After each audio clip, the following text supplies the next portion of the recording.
your guys' music is, I guess to me, personally, is you portraying a lot of real life experiences. Is that fair to say? Yeah. Yeah, sometimes, except for the part about drowning people.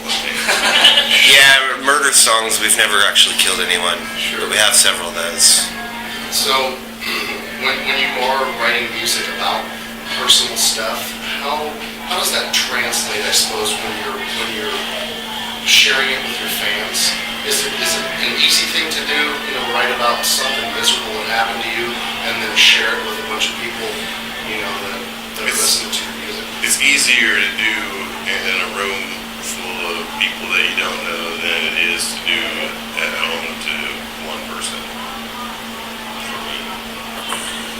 How about the songs?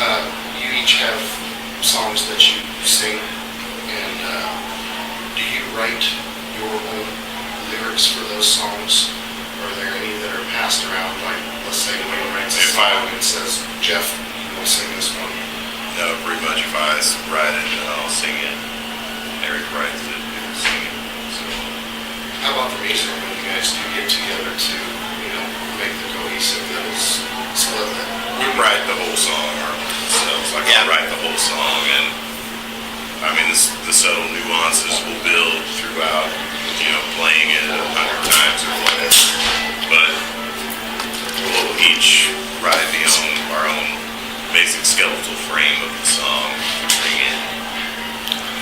How about, we talked about Reverend Morton Heat. How about other people that you play with who you like to share the stage with? Let's see. Let's We had a really good time going out with Primus. That was fun. Primus is good. We got along with the Nashville Pussy folks real well when we played with them years ago. Yonder Mountain String Band has been good friends of ours. Those are fun shows. Railroaders, we had a good tour with them once. We like these Mountain Sprout guys. Yeah, they were good. We sat on most of their set. They were so nice. What else? Yeah. Not so much Cracker.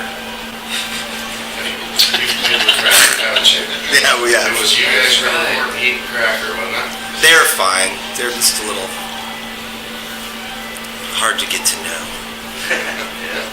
Distant. How about, let's switch gears a little bit and say personal favorite album. My personal favorite album? That's not your own. Oh, I wouldn't put anybody in there anyway. I don't have a favorite. It depends. I'm a Gemini. So I could have like a favorite record at 10 o'clock in the morning, but then it would be a different favorite record by 2 o'clock. What album have you listened to the most to in your life? The record I listened to the most in my life, that's hard to say. It could be Pink Floyd Animals. Because I used to listen to that a lot when I was a kid. Repeatedly liked that record when it came out. I have no idea. Same question? Yeah, I'm bad at favorites. I can't even decide on like a favorite color. This is segueing into another question. It all depends. What were we listening to on the way here? We're listening to lots of 80s stuff. Flock of Seagulls. And actually, that's lately, one of my favorite albums is like Jesus and Mary Chain, stuff like that. I saw them one time and they split my head wide open. They were really good. I like the Doobie Brothers. That's one of my longtime favorite bands. Pre or post Michael McDonald? Post for me. Well, I like Post too. But my parents, I got a hold of the Captain in me. And I would say Blackwater is probably my favorite song.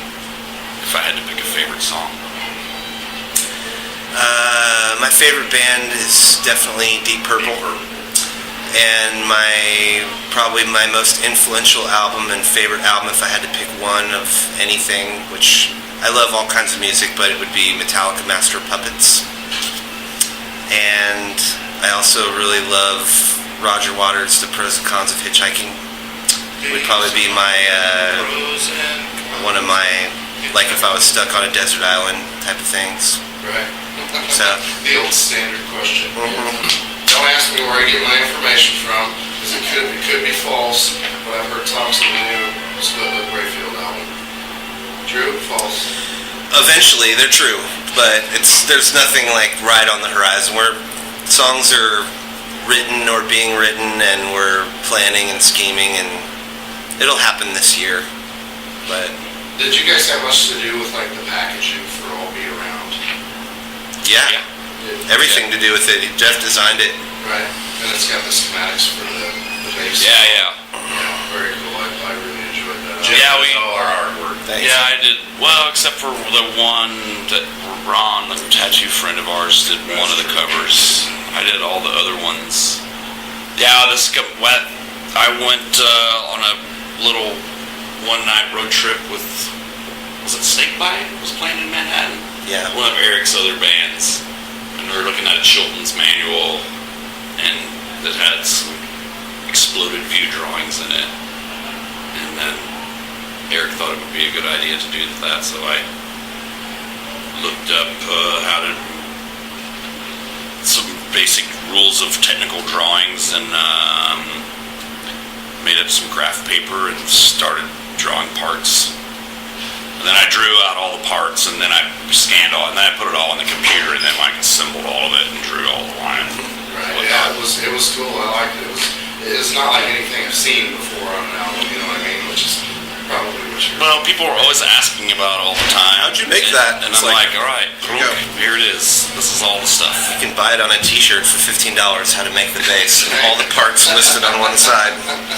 South of Des Moines, there's a venue called the Briar Patch that is now recently closed, and you guys played there in 2008. Sounds During about the right. flood. It was a floody-ass time. Do you have any memories of that you'd like to share of the Briar Patch? I remember that I really liked Bruce Springsteen's Green from Asbury Park record. It has a song on called The Flood. I listened to that record a lot. I remember there were a lot of drunk dudes that were fighting. I remember there was a lot of mud. I remember that there were some people that watched us that liked us. I remember this one guy told me this long story. He was totally full of shit. And I remember driving home on it. Do you remember the guy's name that told you the story of this bullshit? No. I don't. I remember you could go back home and throw it in his face and go, Wayne said that you were full of shit. He knows who he is.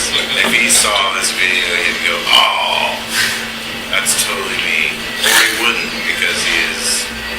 I remember Jimmy blasting the van through that giant mud puddle. Yeah. It was a giant mud puddle that you would get stuck in, so he had to like blast his way through it. And there was these drunk hippies kind of standing by his car, and I went and told him, like, you guys might want to move over a little bit because this van's getting ready to come flying through here. And they're like, and then Jimmy was like, whoa, in the van, they were all like, oh shit, and they like just scattered. There were a lot of people there, though. Yeah.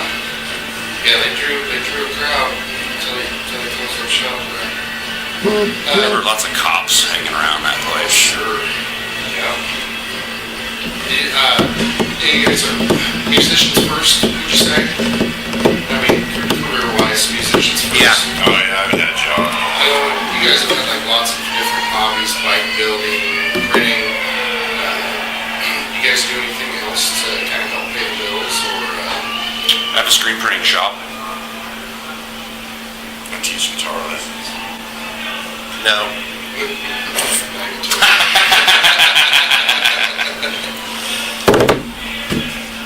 How about my I have this guitar teaching pyramid scheme, actually. Tell me more. It's where I'm the guitar teacher, right? And then, like, say we'll just start with these two students, right? I take the two students, they pay me X amount of dollars for the lesson, right? And I say, you take this lesson plan that I make, and you get 2 students, and you keep 66% of what you make, and you give me 33% of the lesson that you taught these people, and so on, and it trickles up, and that's all I do. I have like 2 students. I make $800 a week. How much do they make? I don't even care. They make less than me. I make the most because I'm at the top of the pyramid. My pyramid. Is that against the law? I don't think so. As long as you have a license for it, I think it's fine. I really like bats and pipes. Are you efficient with them? I'm pretty good. That's good. You know, I guess the question would entail you had to be. And I really actually like if my enemy has it first. I like to take it from him. That's how I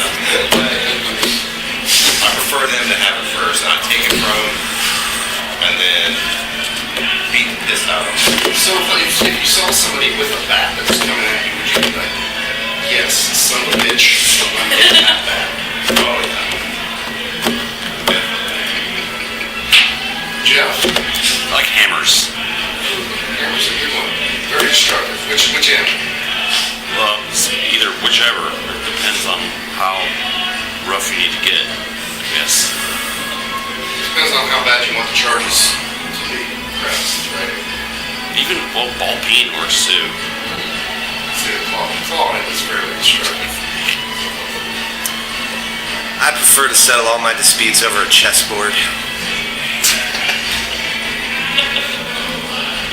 I have it on my phone. If I get in an argument with somebody, I'll be like, settle this with some chess right now.